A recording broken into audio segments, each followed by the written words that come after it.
Hello అండి, అందరికీ నమస్కారం. లక్ష్మమ్మ కిచెన్ స్టోర్కి స్వాగతం. ఈరోజు మనం చేస్తున్న రెసిపీ పుదీనా పచ్చడి. దానికి కావాల్సిన ఐటమ్స్ చూద్దాం. పుదీనా ఆల్రెడీ నేను పుదీనా కడిగి పెట్టుకున్నా. కొంచెం కొత్తిమీర. పుదీనా ఫ్లేవర్ ఎక్కువైతే చాలామంది తినరు కదండి, అందుకే నేను కొంచెం కొత్తిమీర యాడ్ చేస్తున్నా, లేదంటే స్కిప్ చేసుకోవచ్చు. 3 టమాటా తీసుకున్నా, పుదీనా తగ్గట్టు, 5 పచ్చిమిర్చి. కారం ఎక్కువ తినే వాళ్ళు ఉంటే 6 తీసుకోండి, ఇక్కడ నేను 5 తీసుకున్నా. స్పూన్ జీలకర్ర, 4 వెల్లుల్లి రెబ్బలు, చిన్న చింతపండు. ఇవే అండి మనకు కావాల్సిన ఐటమ్స్. మనం స్టవ్ ఆన్ చేసుకుందామండి. బాండి పెట్టుకుందాం. ఇది కొంచెం వేడెక్కాక ఆయిల్ వేసుకుందాం.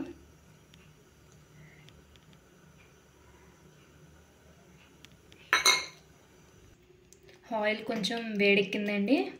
మనం ముందుగా జీలకర్ర వేసుకుందాం.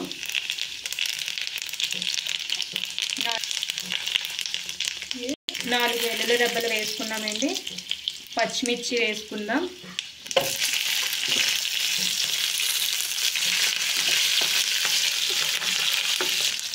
పచ్చిమిర్చి బాగా వేగింది కదండి, పుదీనా వేసుకుందాం.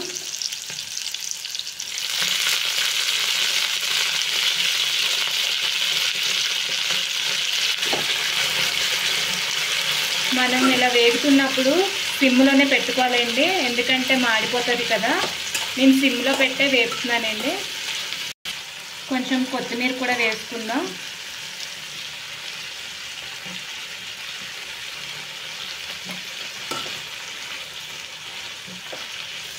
కాస్త వేగింది కదండి, టమాటీ కూడా వేసుకుందాం.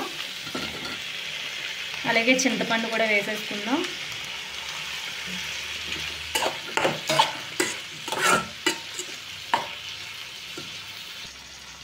టమాటీ వేసుకున్నాం కదండి, కొంచెం మగ్గాలంటే మూత పెట్టుకుందాం. కొంచెం మూత తీసి చూద్దామండి. కొంచెం సాల్ట్ కూడా వేసుకుందాం.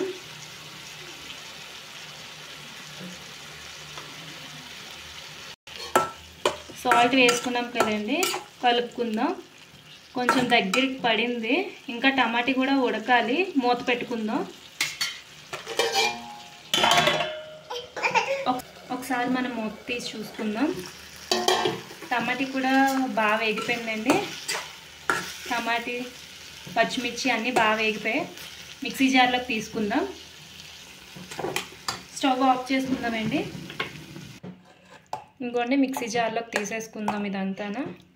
ఇదంతా ప్రాసెస్ అనేది సిమ్లోనే చేసుకున్నానండి.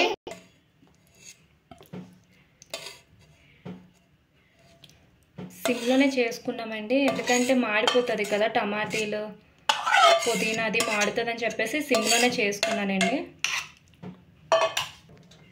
తీసుకుందాం కదండి, ఒక 2 నిమిషాలు చల్లారాలి. కొంచెం చల్లారిందండి. ఇందాక నేను కొంచెం సాల్ట్ కొంచెమే వేస్తున్నా, ఇంకొంచెం వేస్తున్నా. మీకు తగినంత సాల్ట్ వేసుకోండి. దీన్ని ఇదిగోండి మిక్సీ పట్టేసుకున్నాం. ఇది మనం తాలింపు పెట్టుకుందాం. ఇప్పుడు కొంతమంది తాలింపు పెట్టుకోరు, లేదంటే మీరు స్కిప్ చేసుకోండి. ఇదిగోండి స్టవ్ ఆన్ చేసుకుంటున్నా. తాలింపుకి ఇందాక కళాయి పెట్టుకుంటున్నా. కొంచెం ఆయిల్ తీసుకుంటున్నా. ఆయిల్ వేడెక్కిందండి. ఇదిగోండి పోపు దినుసులు, ఇవి నూనెలో వేసుకుందాం.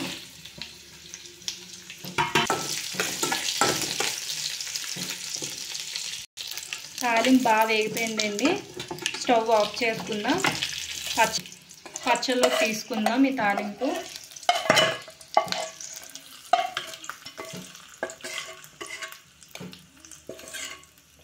ఒకసారి మిక్స్ చేసుకుందామండి.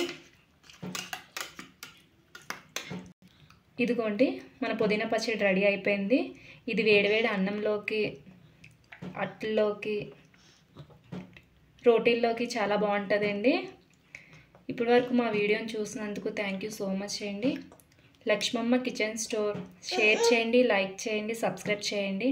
నెక్స్ట్ వీడియోతో మీ ముందుంటామండి. థ్యాంక్ యూ ఫర్ వాచింగ్ అండి.